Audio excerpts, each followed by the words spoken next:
The moment I stepped out of my truck, the air was thick with the scent of diesel fumes and a chilling injustice. I had just returned from my daughter, Autumn's wedding reception, to find 80 years of hand-cut. Limestone blocks reduced to rubble. My great-grandfather's dam, which had protected our land since 1943, was destroyed. Muddy, unrestrained water rushed wild, flooding storm drains in the very subdivision it used to protect.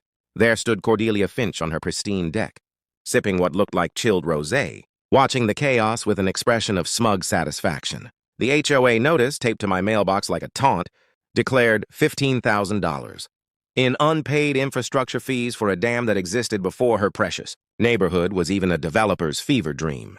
They don't teach you this in HOA president school. Water always wins. And I'm Ezekiel Zeke Ironwood, a retired Army Corps engineer who's about to give that water some very specific, educated directions. I'm Zeke Ironwood, third-generation owner of 18 acres that my grandfather Jeremiah carved out of the Missouri wilderness back when men solved problems with determination, not litigation. Jeremiah built our dam in 1943 with precisely fitted limestone, blocks, and old-school engineering. No mortar, just patience. For 80 years, that dam held back seasonal floods. Every spring, you could hear the gentle, controlled trickle over those worn stones and feel the smooth, patient flow of water. I inherited more than property. I got Jeremiah's stubborn streak and 23 years of Army Corps engineering experience. After 3 tours and a medical retirement, I was content in our modest farmhouse, listening to the bullfrogs sing. Then the developers came. Willow Creek Estates sprouted around us in 1995, cookie cutter, houses for people who thought rustic. Charm was something you bought at Pottery Barn. Our creek became their water feature. Our flood control became their eyesore. Enter Cordelia Finch, former city planning assistant, current HOA president for 3 terms, and a future migraine wrapped in designer linen. She drove a pristine white Audi and had perfected the art of smiling while mentally calculating how much my family's backward local customs were costing her portfolio. The first shot came 2 months after Autumn's engagement. "Mr. Ironwood," she purred, standing on my porch in jeans that probably cost more than my disability check. "We need to discuss your property's integration with community standards." "Ma'am, my property was here before your community existed," I replied, watching her dismiss the hand-carved porch posts with the same expression she'd use for roadkill. "That's precisely the problem," she countered. "Your rustic infrastructure poses safety concerns. That dam especially, it's creating liability exposure. And frankly, some residents find your lifestyle incompatible with our investment protection." Her first truly malicious act, she called Child Protective Services, CPS, claiming my property was unsafe for children because Autumn still visited with her fiancé's kids. It was an anonymous tip, of course, but the timing was surgically precise, right during wedding planning. The harassment campaign had begun, and Cordelia had just declared war on 4 generations of my family. 3 weeks after the CPS visit, which thankfully ended with the social worker apologizing for the obvious malicious report, a certified letter arrived that made Cordelia's previous harassment look like amateur hour. $15,000 in retroactive infrastructure fees for my 80-year-old dam. The rough paper crinkled between my fingers as I processed the sheer audacity.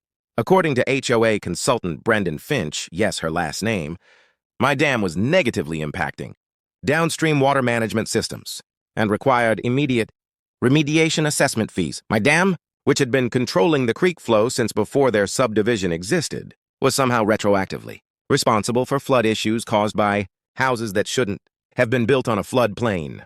30 days to pay or face remediation proceedings. Translation, pay up, or we'll destroy your family heritage. But here's where Cordelia made her first big mistake. I'm not just a retired engineer. I'm a paranoid retired engineer who believes in documentation. A quick Google search on Mr. Brendan Finch revealed something my old Army Corps buddies had drilled into me. Always check professional credentials. Turns out this expert was licensed in Texas but practicing hydrology, consulting in Missouri without proper state credentials. My sergeant used to say, always verify the license before you trust the expertise. That advice just saved me $15,000 and handed me a legal sledgehammer of my own. My counterpunch was swift, surgical, and extremely public. I filed complaints with the Missouri State Licensing Board about unlicensed practice. I demanded itemized breakdowns of every alleged improvement the fees were supposed to cover. I requested HOA budget transparency at the next monthly meeting in front of 63 residents who suddenly realized they'd been funding a personal vendetta Simple license verification had just destroyed months of expensive legal groundwork. The community was fracturing. Longtime residents started asking uncomfortable questions, and others realized they'd been played. Cordelia's reaction was predictably aggressive.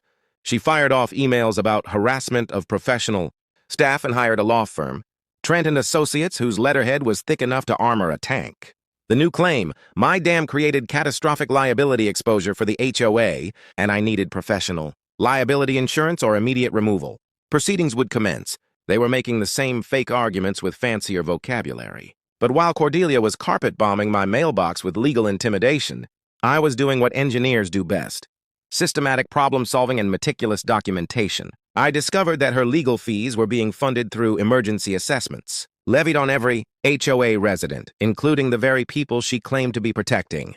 My neighbor, Dalton Greystone, a retired teacher, appeared at my door, clutching his assessment notice.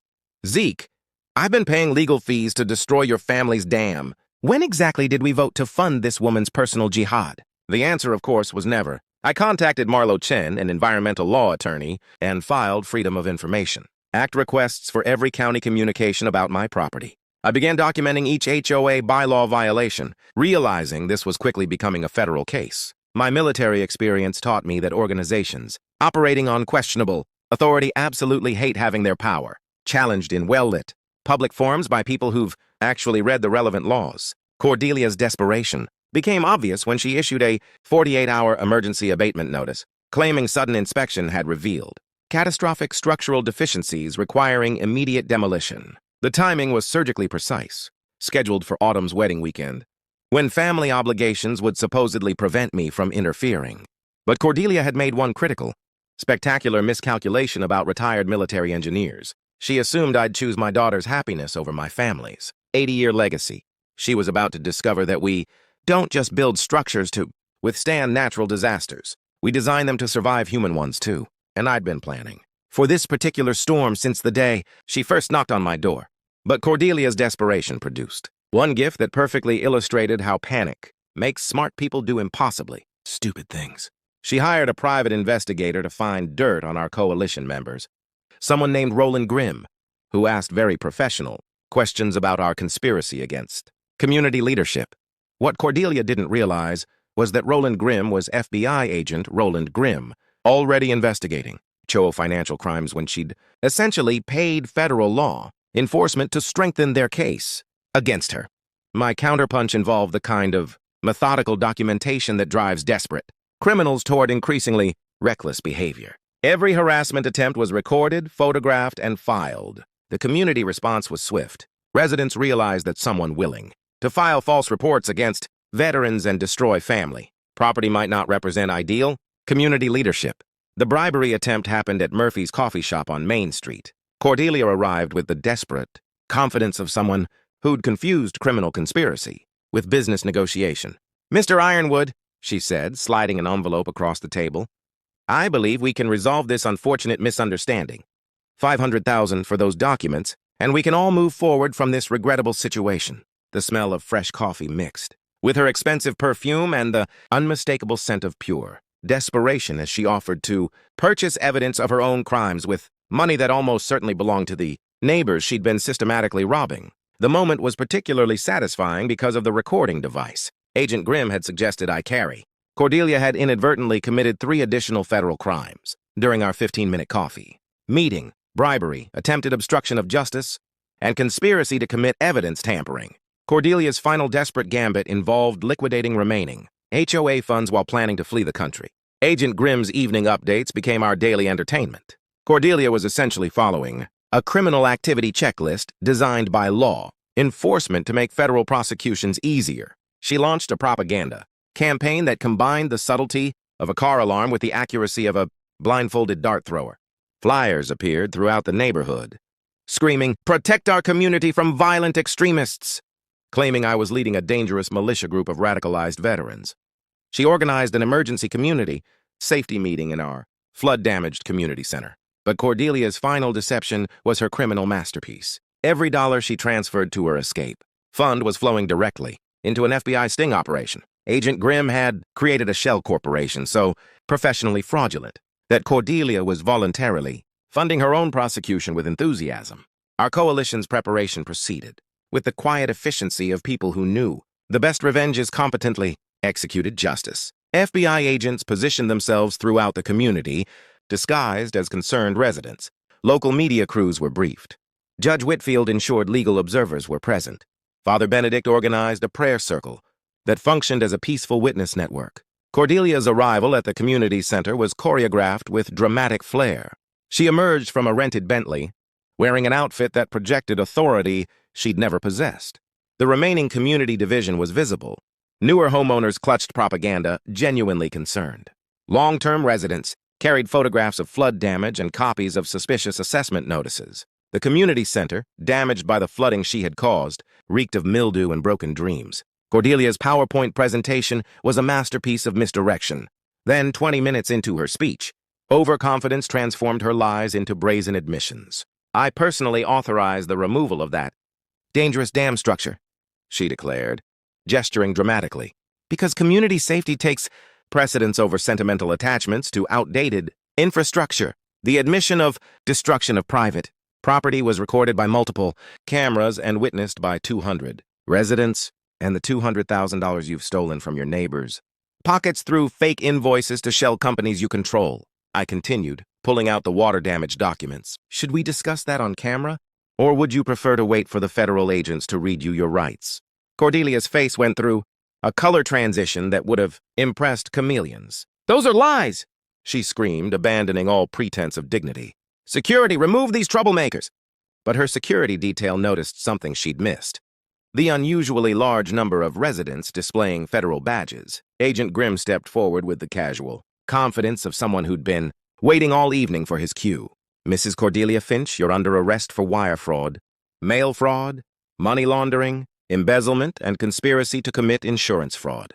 The sound of handcuffs clicking closed echoed through the sudden silence like the final note of a very expensive symphony. Spontaneous applause erupted from residents who'd finally watched justice arrive. Cordelia was escorted from the building she damaged, past the residents she'd stolen from, toward a federal courthouse. Justice moved swiftly. Cordelia pleaded guilty, receiving 5 years in federal prison, complete asset forfeiture, and a restitution order. The $2.1 million recovery exceeded our projections.